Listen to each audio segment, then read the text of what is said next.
ಗೊತ್ತಿಲ್ಲದೆ ಇದ್ರೆ, ಯಾವ ಗ್ರಹ ಯಾವ ರಾಶಿಗೆ ಯಾವಾಗ ಪ್ರವೇಶ ಮಾಡುತ್ತೆ ಅನ್ನೋದರ ಅರಿವಿಲ್ಲದೆ ಇದ್ರೆ ಇಂಥ ಅದ್ಭುತ ಮೇಳಗಳನ್ನ ಆಯೋಜಿಸೋದಕ್ಕೆ ಆ ಜನರಿಗೆ ಸಾಧ್ಯ ಆಗ್ತಾ ಇತ್ತ? ಕುಂಭಮೇಳದ ಆಯೋಜನೆಗೆ ಖಗೋಳ ವಿಜ್ಞಾನವೇ ಆಧಾರ. ಸನಾತನ ಧರ್ಮಕ್ಕೂ ವಿಜ್ಞಾನಕ್ಕೂ ಇರೋ ನಂಟಿಗೆ ಇದು ಕೂಡ ಒಂದು ನಿದರ್ಶನ. ಗೆಳೆಯರೆ, 6 ವರ್ಷಕ್ಕೊಮ್ಮೆ ಅರ್ಧ ಕುಂಭಮೇಳ, 12 ವರ್ಷಕ್ಕೊಮ್ಮೆ ಪೂರ್ಣ ಕುಂಭಮೇಳ, 144 ವರ್ಷಕ್ಕೊಮ್ಮೆ ಮಹಾಕುಂಭಮೇಳ ನಡೆಯುತ್ತೆ. ಇಲ್ಲಿ ಅರ್ಧ ಕುಂಭಮೇಳಗಳು ಹರಿದ್ವಾರ ಮತ್ತು ಪ್ರಯಾಗ್ರಾಜಲ್ಲಿ ಮಾತ್ರ ಸಂಭವಿಸುತ್ತವೆ. ನಾಸಿಕ್ ಹಾಗೂ ಉಜ್ಜಯಿನಿಗಳಲ್ಲಿ ಅರ್ಧ ಕುಂಭಮೇಳ ನಡೆಯೋದಿಲ್ಲ. ಇನ್ನು ದೇಶದ ನಾನಾ ತ್ರಿವೇಣಿ ಸಂಗಮಗಳಲ್ಲಿ, ಪವಿತ್ರ ನದಿಗಳ ತಟದಲ್ಲಿ ಕೂಡ ಕುಂಭಮೇಳಗಳನ್ನ ಆಯೋಜನೆ ಮಾಡ್ತಾರೆ. ನಮ್ಮ ಕರ್ನಾಟಕದ ಟಿ ನರಸೀಪುರದಲ್ಲಿ ಕುಂಭಮೇಳ ಆಚರಿಸಲಾಗ್ತಾ ಇದೆ. 3 ವರ್ಷಗಳಿಗೆ ಒಮ್ಮೆ ಅಲ್ಲಿ ಕುಂಭ ನಡೆಯುತ್ತೆ.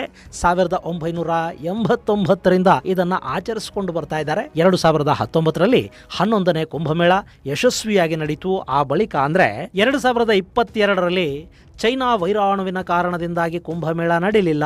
ಈಗ ಕುಂಭಮೇಳ ನಡೀತಾ ಇದೆ. 12ನೇ ಕುಂಭಮೇಳಕ್ಕೆ ಅಲ್ಲಿ ಸಕಲ ಸಿದ್ಧತೆಗಳು ನಡೀತಾ ಇವೆ.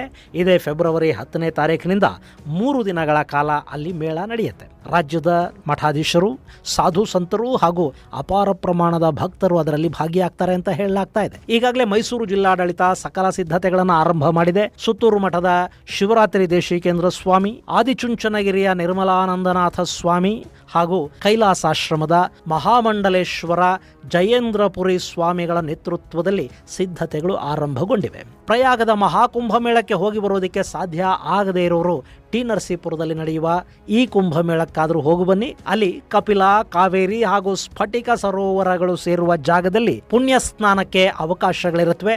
ಅದನ್ನ ಮಾಡಿಕೊಂಡು ಬನ್ನಿ.